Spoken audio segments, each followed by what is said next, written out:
Hello and welcome everybody, I'm Proper Variant and this is Crusader Kings 3 and we are looking of course at Berenguela of Touraine, a woman that we have attempted to hunt down in the last couple of episodes because she is indeed to blame for the very early demise of our brother Martin. And that is something that we found out, that is something we wanted to act on, and as soon as we attempted to do it, we of course failed. It is a pattern that Alva has seen quite often, and it is a pattern that truly devastated him. In the last episode I think we underwent something that is incredibly stressful. And yet we are still here. We were basically rescued by friendship, you could almost say, but it doesn't really absolve us from, the mistakes we made, and it doesn't really make it so that all the issues that still arise in our daily life are gone. Things are difficult, and she, at least that is how Alva perceives it, is a key to these difficulties. I'm very excited to explore that angle. I'm very excited to take a look at this. Alva, of course, at this point is already 71. He is a bit unstable. He's, I think, a bit on the harsher side of life in general. And there are a couple of other things that I just want to bring up. One of the things that were noted is that indeed Denmark has joined. Denmark is now a member of the Empire. Now, I'm not entirely sure actually how this happened, because I've been looking at it, right? And I checked this out and it said they inherited before this. Oh, Ripa, Aros, Ringkøbing. I don't think they held any different title, did they? Yeah, these are all in Denmark. Maybe one of these was actually internal. It certainly seems like an inheritance thing, but I'm not sure whether this already was a part of the Holy Roman Empire. I actually can't tell you. Like, I'm not entirely certain what occurred here, but this is very fascinating because now the entire North Sea coast is essentially, the entire continental North Sea coast is essentially under control of the Erematan Santua, which is massive. This means that when the Vikings that still live in Smaland and further here in the east are actually coming west, they will always be facing the Roman Empire. When England, Alba and Eru, which now also has its own king, want to challenge the Roman Empire or challenge anybody on the continent, they will have to challenge the Empire as well. These are certainly interesting times. The stability appears to still be lasting. Emperor Gonzalo, I reckon, still stands in the tradition, even despite being a drunkard and such, but he's a pretty good person actually. Stands in the tradition of, I think, his parents, or rather his father and his grandfather, so that definitely is keeping things together. And it also is something that makes our plans very much a bit more difficult. So I looked around and I checked all of the potential claimants, because again we need to now, since we can't do it via a scheme, we need to act against Touraine via claimants or by having a claim of our own. The difficulty is that Evra and any of the other claimants are not willing to come to our court even via marriage. It's just not possible right now. We could potentially get him if he liked us more, because, you can see this, I think, right here. If I do it matrilineally, let's say, I don't know, do we have a lady? I think we only have a lover here that is currently single and ready to mingle. And there you go, he currently is unwilling to do it because of the negative opinions, of course. Well, either way, I think I'm just going to dismiss this for the moment. I will not marry my lover to Evra. It doesn't really matter that much. We can simply get a claim.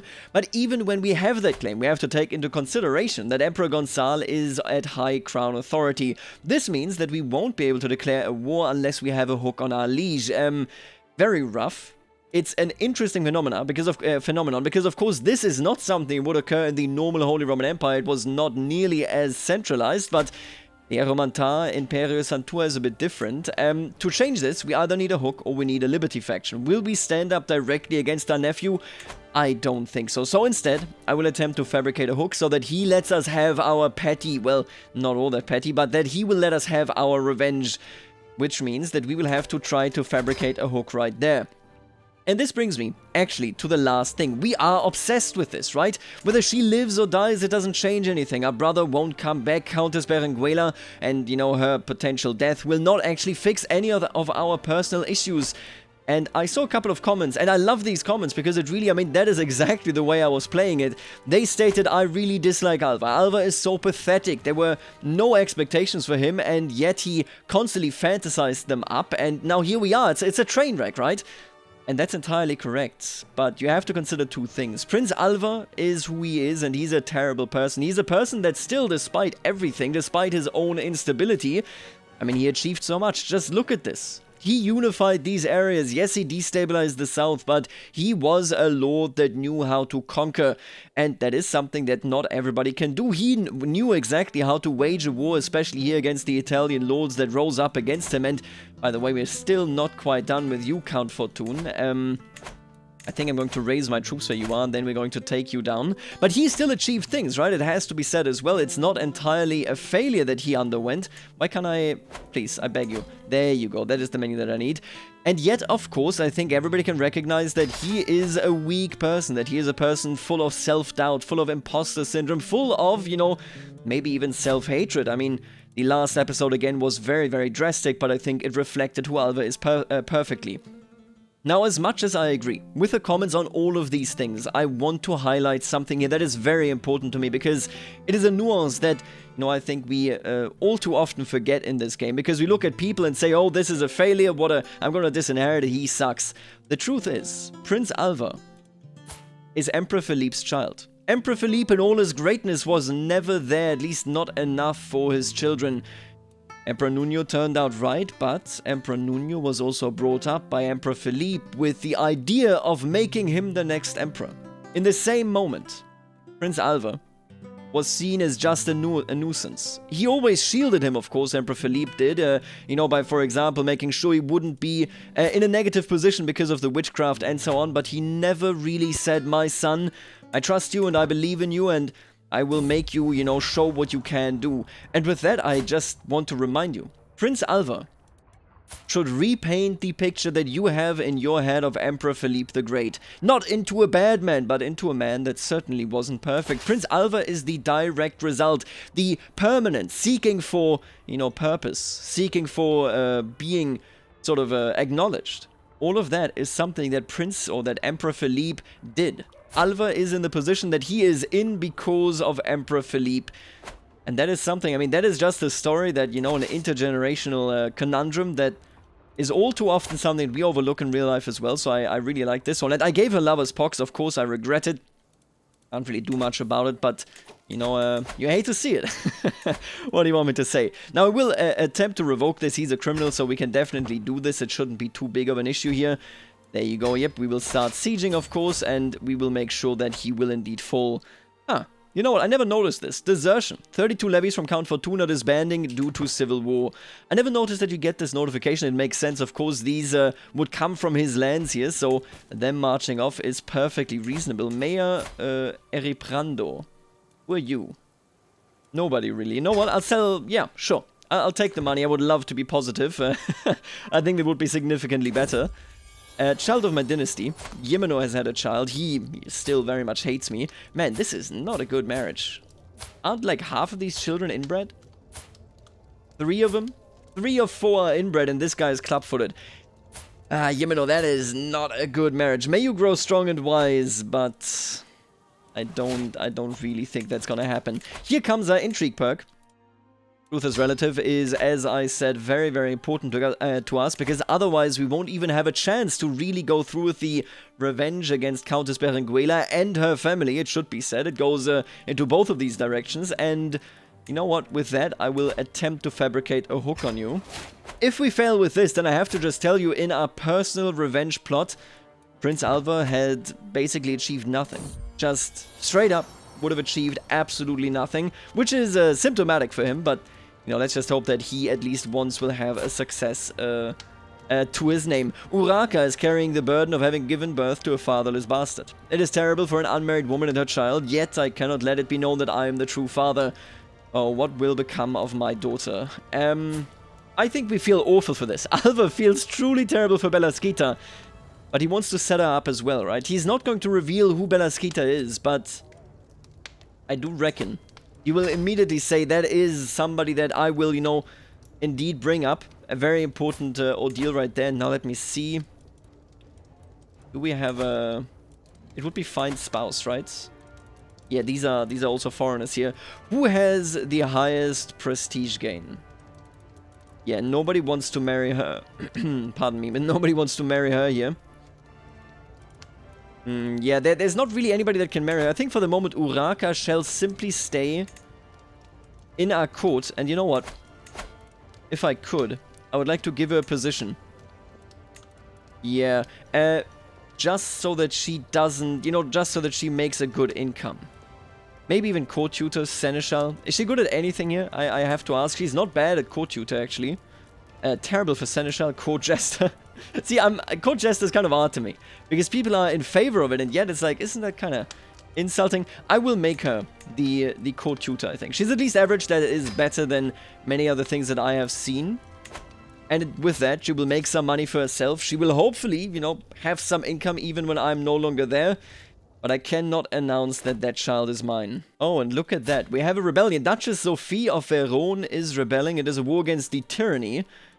Man, I have to wonder. First of all, she has claims on England. And by the way, England is in open rebellion against their Welsh dynasty Anglo-Saxon king. And who is rebelling? Of course, it is Prince Beonrad Elfstenson of England, of the Wessex dynasty. And he is also, should he actually step down, the elected, you know, candidate by the electors of Wessex. What do you call that here? They called it the Wittenagemot, right, there you go.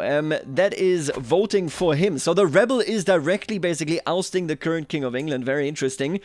Cymru, under the Aberfrav dynasty, they are fairly passive here. And then Ere is, under the control of Fitzpatrick. Very interesting situation there. Technically, although I don't think the connections here are too tight when it comes to the Imperial House, but technically, rushing in for England would be fairly easy for the Empire if they wanted to claim these islands. I don't think that they do, but it is definitely something that would be viable. And now Duchess Sophie, I wonder why she rose up. He must have something against her. Oh, it must be the adulterer and fornicator. Yeah, okay. So he wanted to imprison her. She said no, and he will now be binding the Italian possessions even ever closer to Carcassonne. That is, man, he is a strong emperor. Much like the emperors that came before him. It is surprising. His character is not necessarily geared towards it, and yet it very much seems to be working out that way. I'm being sieged down. I don't think we need to worry about this. These are the allies of our enemy. I think we will be simply put faster, and then the war will already be over. What is this? It seems that in my dealings with Count Fortune, I may have accidentally made certain promises of exemption from his obligations. I have tried, but I suspect there might not be any way out of this by now. I don't care. Because, I don't care because of the following. You're gonna see this in a second, okay? Blanca was born to Galindo. Very nice. He will now lose his titles. I don't care because this contract is null and void in the first place. And quite frankly, I'm going to be entirely honest with you as well.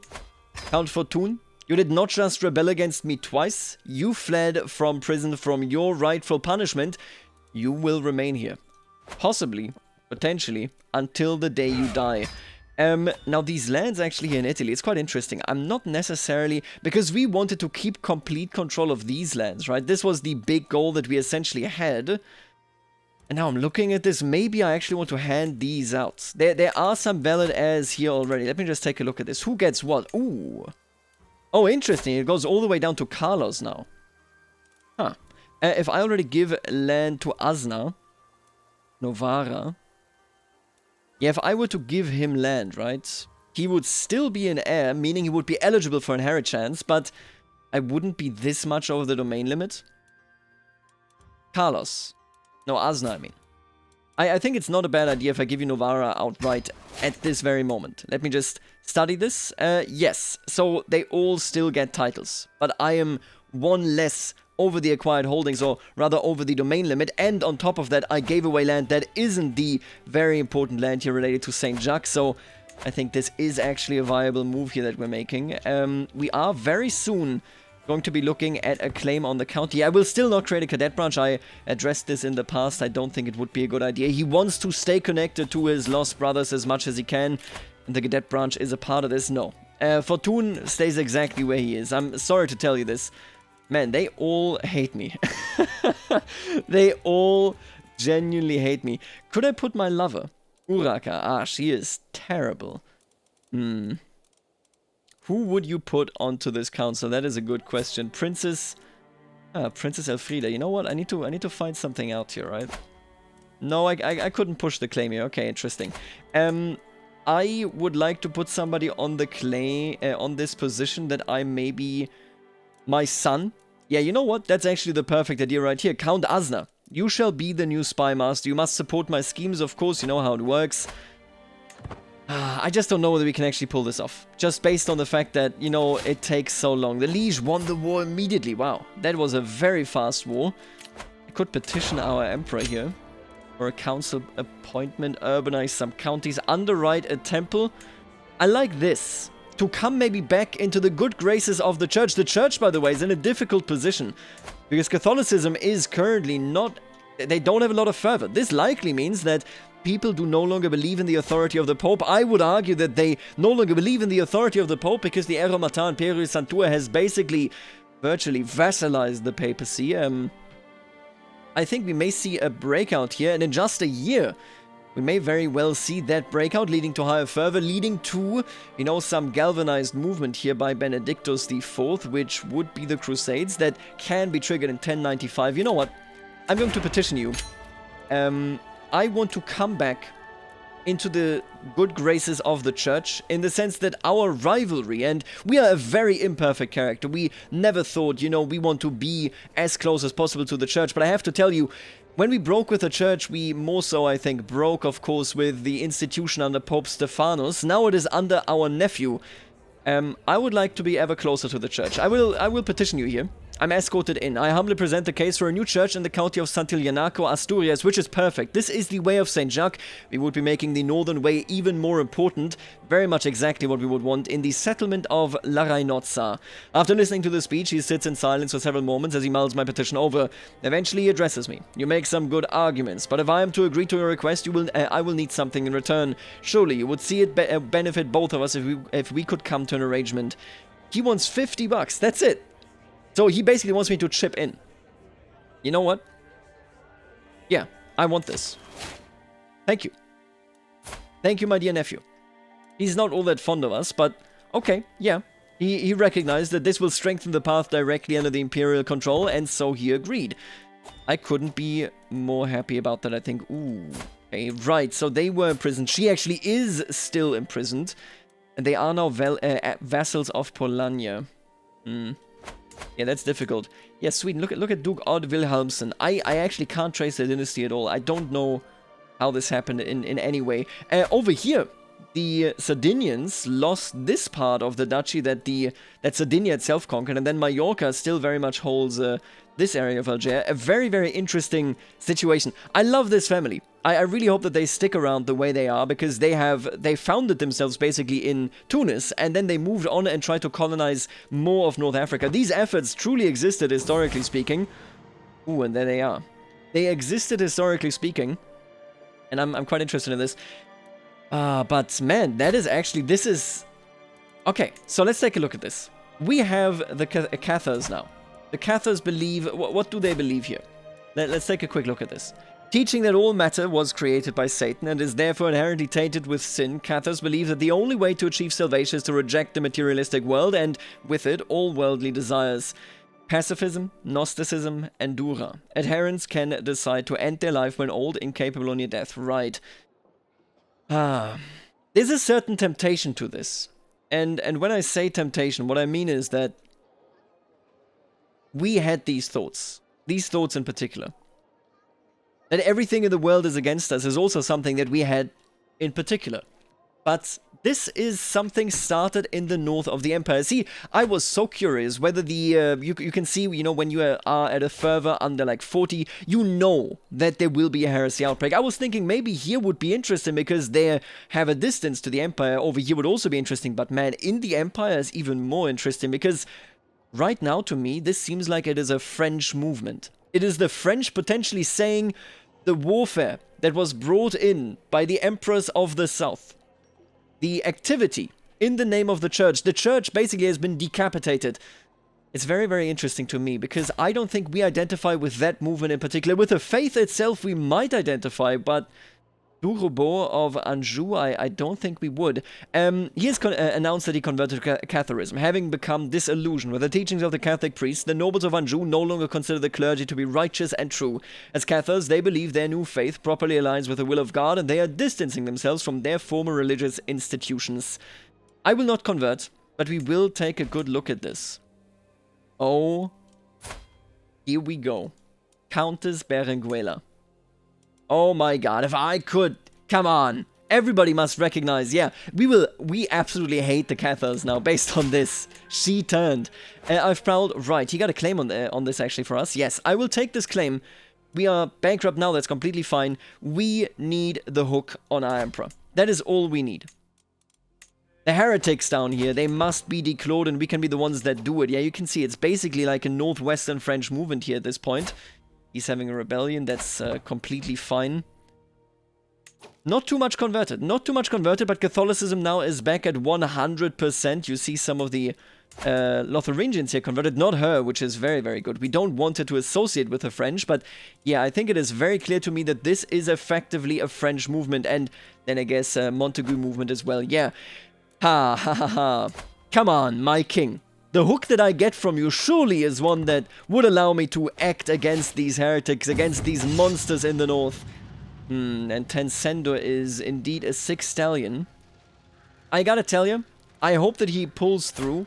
But Prince Alva currently looks at his income and he says we need to now gather a war chest. Countess Berenguela needs to fall. Whatever happens is the will of God. Let's see. He dies of the sickness. That is rough. I mean, it sucks. It's not great. But, I mean, you know, you gotta do what you gotta do, and we can't pay for that. Interesting. Germany actually won this war, which now puts them in a much, much better position. Honestly, Germany looks alright. Bavaria as well. These three kingdoms really pulled it together. Böhmen is back actually as a normal kingdom, you could say. And look at that. The struggle of the Rus is now in the hostility phase. King Genot of Kiev is in a very, very strong position. He's the only largest, or large kingdom, I should say, in this region. Although, it should be noted that all of this is one dynasty. And how that actually plays out, I can't tell you.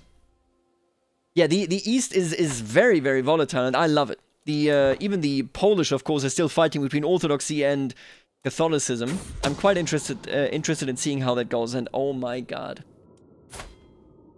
The existence of my plot to fabricate a hook on Emperor Gonzalo has been discovered. While my involvement is not yet known, this will make it a lot more difficult to bring my plans to fruition. We will achieve absolutely nothing. He doesn't want to draw the ire of Emperor Gonzalo.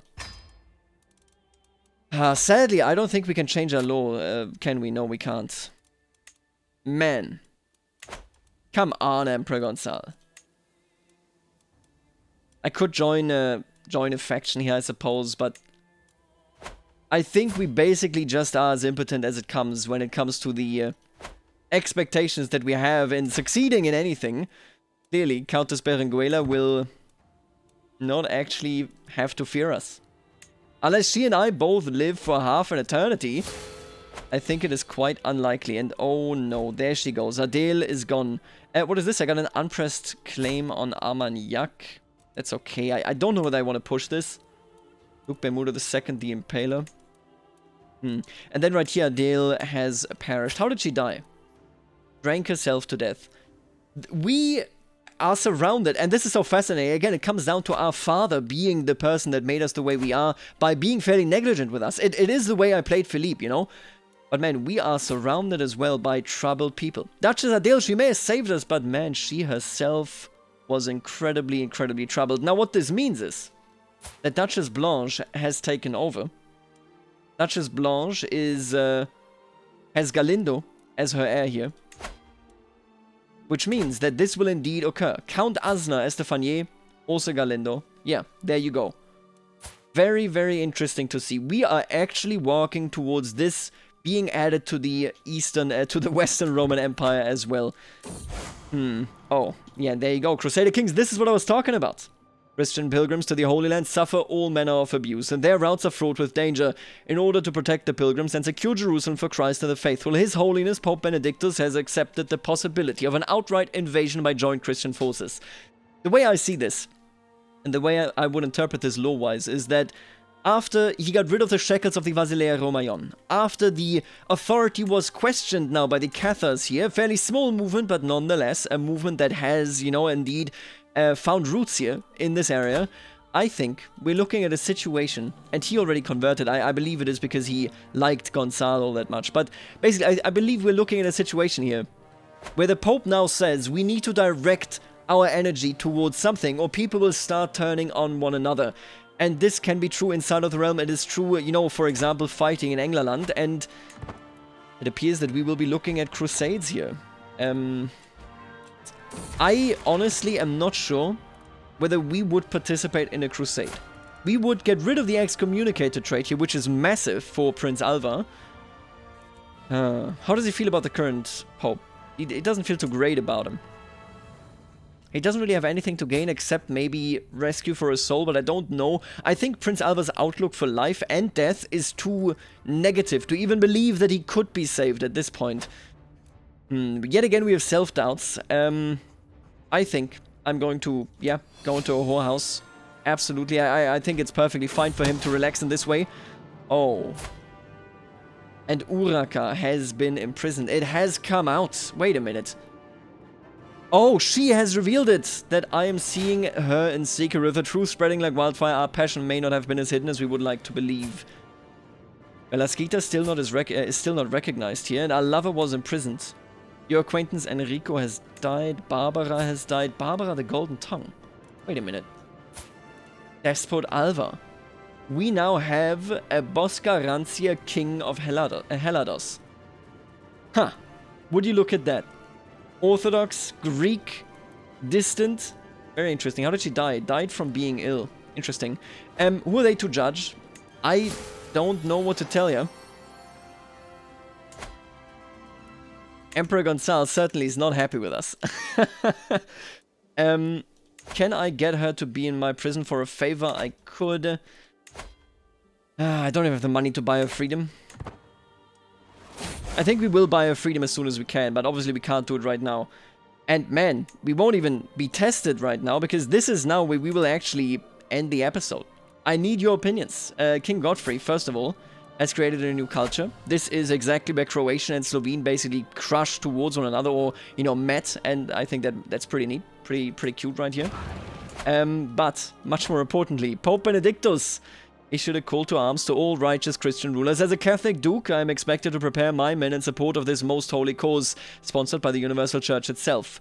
To all those who will take the fight against the vile infidels, desecrating the holy grounds of Jerusalem, the Holy See promises full absolution from all sins and a guaranteed place in heaven. I want to leave this up to you folks. First of all, I will be very clear here. I don't see it. I think we have no chance in hell. I believe this crusade is doomed. I believe this is a crusade created by the Pope to be doomed. It keeps the very active, the very potentially rebellious lords of Europe, I think, you know, busy. And it could also just evaporate them if they were to perish down there. I think Pope Benedictus IV knows this. And yet, I'm like, I could see a way where we justify it. Alva says, this is my last resort. Maybe I can actually achieve something down there, make things right, be a good servant to the Lord and, you know, to maybe even the Emperor. After Emperor Gonzalo found out about our affair, I believe that he probably pointed out, this is not right, this is not just. You should stop this immediately. Oh, look at that, she's actually married to him. Oh my god, yeah, that's a pretty good alliance. But yeah, that is my logic here, right? I could see us do it. I could see us participate in the crusade just for the purpose of us basically being pressured by the local authorities. Our emperor says, Prince Alva, we either must move against you, or you take part in this holy crusade. Let me know what you think. I could see either, but we will save this for the next episode. The crusade for Jerusalem. I think it's doomed, and yet failure could be a good ending story here for Prince Alva, should we indeed perish in that crusade. Either way, I leave it to you. Let me know in the comments, and I'll see you later, alligator.